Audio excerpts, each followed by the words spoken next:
Hello everyone, welcome to మన study circle. ఈరోజు మనం చెప్పుకోబోయే టాపిక్ సింప్లిఫికేషన్లో most important rule BODMAS rule. BODMAS రూల్ని ఎలా యూజ్ చేసి సమ్స్ చేయాలి, ఏ విధంగా అయితే ఈజీగా చేయాలన్నది ఈరోజు మనం చెప్పుకుందాం. First BODMAS. మ్యాథ్స్ అందరూ కూడా బద్మాస్ రూల్ అని చెప్తారు, బట్ కూడా ఇంపార్టెంటే. ఫస్ట్ అంటే మినుక్లం, మీన్స్ బార్ అన్నమాట. ఏదైనా ఒక వాల్యూ పైన బార్ ఉన్నదాన్ని మినుక్లం అంటాం. ఎగ్జాంపుల్ మనం చెప్పుకుందాం. తర్వాత బి అంటే బ్రాకెట్స్లో కూడా 3 టైప్స్ ఆఫ్ బ్రాకెట్స్ ఉంటాయి. ఓపెన్ బ్రాకెట్స్, మెసాల్ బ్రాకెట్స్, క్లోజ్డ్ బ్రాకెట్స్. ఫస్ట్ మనం ఓపెన్ బ్రాకెట్స్కి ఫస్ట్ ప్రయారిటీ ఇచ్చుకుంటాం అన్నమాట మనం. తర్వాత మెసాల్ బ్రాకెట్స్కి మనం సెకండ్ ప్రయారిటీ ఇచ్చుకుంటాం. Third priority closed brackets. O అంటే ఆఫ్ అంటే ఇంటూ అన్నమాట. ఆఫ్ అంటే మనం దాన్ని ఇంటూ కింద తీసుకుంటాం. తర్వాత నెక్స్ట్ డి అంటే డివిజన్ అంటే భాగహారం అన్నమాట. తర్వాత ఎం అంటే మల్టిప్లికేషన్ అంటే గుణకారం అన్నమాట. నెక్స్ట్ ప్రయారిటీ ఏదైనా ఒక లెక్కలో ఇవ్వాల్సిన ప్రయారిటీస్ అన్నమాట. తర్వాత ఏ అంటే ఎడిషన్ అంటే కూడిక, ప్లస్ అన్నమాట. ఎస్ అంటే సబ్స్ట్రాక్షన్ అంటే మైనస్. మనం ఏదైనా ఒక లెక్కలో సబ్స్ట్రాక్షన్, ఎడిషన్ రెండు కూడా అక్కడ ఉన్న అవసరాలను బట్టి ఈ రెండిట్లో ఏది మొదటి ప్రయారిటీ ఇవ్వాలి, ఏ సెకండ్ ప్రయారిటీ ఇవ్వాలన్నది మనం చూసుకోవాలి. ఈ రెండు కూడా ఈక్వల్ అని చెప్పుకోవచ్చు సింపుల్గా. ఫస్ట్ ఏదైనా ఒక లెక్క ఇచ్చి అందులో ఒక బార్ ఉన్నప్పుడు లెక్క మొత్తం ఫస్ట్ మనం బార్ ఉన్న వాల్యూని సింప్లిఫికేషన్ చేయాలి.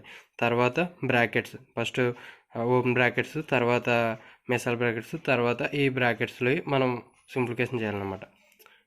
తర్వాత తర్వాత ప్రయారిటీ ఆఫ్ అంటే ఆఫ్కి మనం priority ఇవ్వాలన్నమాట.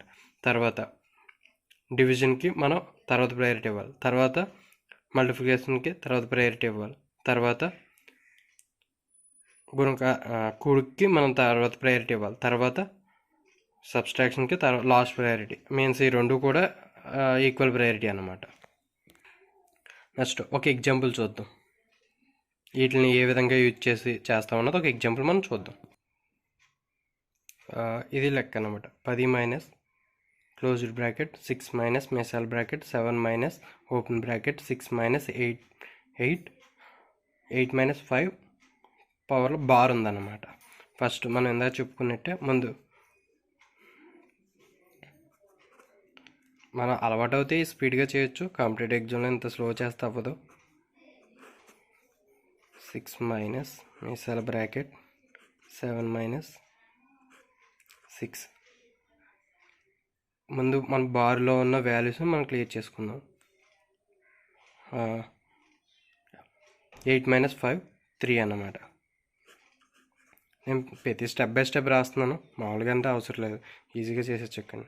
10 minus closed bracket, 6 minus మెసాల్ బ్రాకెట్, 7 మైనస్ అంటే ఫస్ట్ ఈ మనం ఎంత చెప్పుకున్నట్టే ఫస్ట్ ప్రయారిటీ బ్రాకెట్కి ఇస్తాం కాబట్టి ఈ బ్రాకెట్లు ముందు క్లియర్ చేసుకుంటాం అనమాట. ఇది బద్మాస్ రూల్ ప్రకారం ఫస్ట్ ఓపెన్ బ్రాకెట్లో క్లియర్ చేసుకుంటాం. అంటే 6 మైనస్ 3 అంటే 3 అన్నమాట, మైనస్ 3 అన్నమాట. తర్వాత ఈ మెసాల్ బ్రాకెట్లో ఉన్నాయి. ఇప్పుడు మనం ఈ బద్మాస్ రూల్ ప్రకారం మెసాల్ బ్రాకెట్లో క్లియర్ చేసుకుంటాం. 7 మైనస్ 3 అంతా 7 మైనస్ 3 4. 10 మైనస్ ఓపెన్ బ్రాకెట్ 4 అన్నమాట.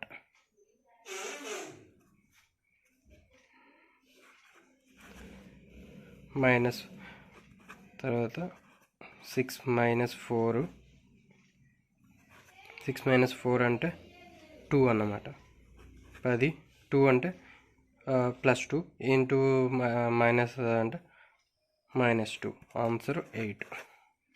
ఈ విధంగా మనం బద్మాస్ రూల్ అన్నది యూజ్ చేసుకుంటాం అన్నమాట. ఇంకో ఎగ్జాంపుల్ కూడా బద్మాస్ రూల్ని ఉపయోగించి చేయడంలో మనం సెకండ్ ఎగ్జాంపుల్ చేద్దాం అన్నమాట.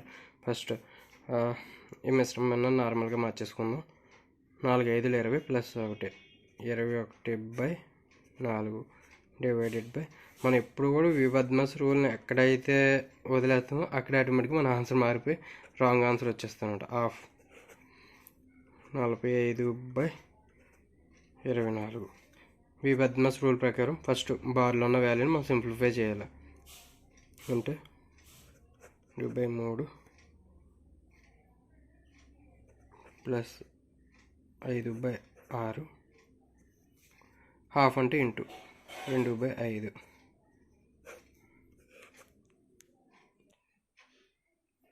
5/6 కదా, 2 3 2 1 5 1 5 1 కొట్టేసాం అన్నమాట.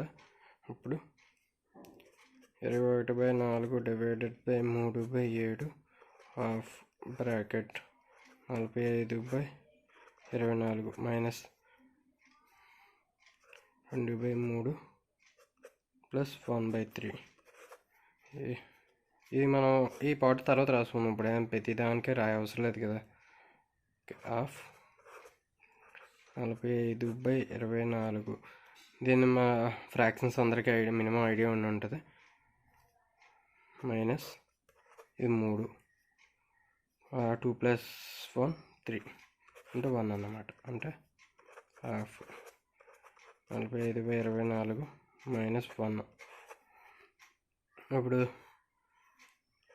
45 మైనస్ 24/24 హాఫ్ బ్రాకెట్. అప్పుడు 21/24 3 7 21 3 8 24 హాఫ్.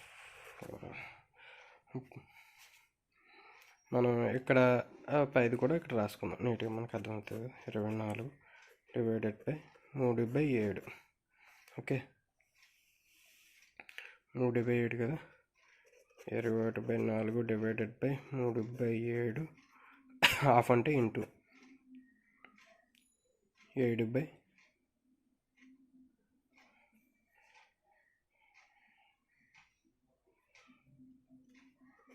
7/8 7 1 7 1 పోయింది కదా. 21/4 డివైడెడ్ బై 3/8. మనం ఇక్కడ ఒక వేళ కూడా చేసేయచ్చు. ఎందుకు ఈ విబద్మస్ రూల్ పాటించకుండా మామూలు ఫస్ట్ ఇది మనం సూక్ష్మీకరించుకోకుండా ఇది చేసేయచ్చు కదా అని ఒక డౌట్ రావచ్చు. ఈ డివైడెడ్ బైనే భిన్నం తిరిగేస్తే డివైడెడ్ బై కాస్త ఇంటూ అయిపోద్ది. అప్పుడు మనకి ఎక్కడ కొట్టువేత అవ్వదు, ఆటోమేటిక్గా ఆన్సర్ మారిపోద్ది. అందుకనే ప్రతి లెక్కలో కూడా మన సూక్ష్మీకరణనే కాదు, కామన్గా విబద్మస్ రూల్ని మట్టుకి ప్రతి దాంట్లో మనం పాటిస్తూ జాగ్రత్తగా చేయాలి. లేకపోతే ఆన్సర్ మారిపోద్ది. మన ఎంత చేసినా సరే ఆన్సర్ రాదు. విబద్మస్ రూల్ని అనుసరిస్తూ మనం చేస్తేనే దాని ఆన్సర్ అనేది వస్తుంది. 21/4 భిన్నం తిరగబడితే డివైడెడ్ బై అదే భాగహారం కాస్త గుణిస్తుంది అనమాట. 8/3 1 2 3 1 3 7 21 14 ఈ వేలో చేస్తారనమాట. థర్డ్ ఎగ్జాంపుల్ కూడా మనం చూద్దాం. 18 డివైడెడ్ బై ఫస్ట్ మనం ఎప్పుడు కూడా బార్ వాల్యూ తీసుకుంటాం. విబద్మస్ వి అంటే బార్ కాబట్టి ఫస్ట్ లెటర్ వి అంటే విక్టోనియం బారు. అండ్ 10 - 6 మీన్స్ 10 - 6 తర్వాత ప్లస్ 32 డివైడెడ్ బై ఇక్కడ ఒక డౌట్ రావచ్చు. ఫస్ట్ ఈ రెండు కలిపితే 14 అయిపోతుంది, ఇందులో తీసేస్తే 1 అయిపోతుంది.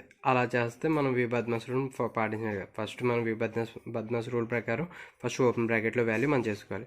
ఓకే, తర్వాత ఓపెన్ బ్రాకెట్ తర్వాత ఆప్షన్ ఏంటి? వీటిలో చూసుకుంటే సబ్స్ట్రాక్షను, డివిజను, కూడిక, తీసివేత, భాగహారం.